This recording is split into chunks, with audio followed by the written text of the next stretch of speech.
आपने बहुत सारे टॉपर्स के इंटरव्यू यूट्यूब पे ज़रूर देखे होंगे। उन सभी में ना एक चीज़ कॉमन होती है, वो बोलते बहुत कम है। देख के ही पता लग जाता है ना, मेरे को भी ऐसे ही लगा था। ये जो पॉइंट है ना, आपने बर्ड्स में भी नोटिस किया होगा। जैसे पैरट है, बोलता बहुत है लेकिन ऊंचा नहीं उड़ सकता। इसी के अपोजिट वल्चर बहुत ऊपर उड़ जाता है।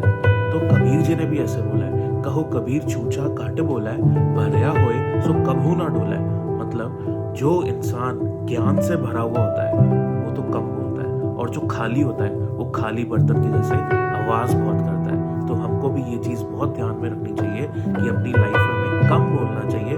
अगर हम कम बोलेंगे तो हमारा जो माइंड है वो हमारे टारगेट पे अच्छी तरह से फोकस पर कर पाएगा, और तभी हम सक्सेसफुल हो पाएंगे।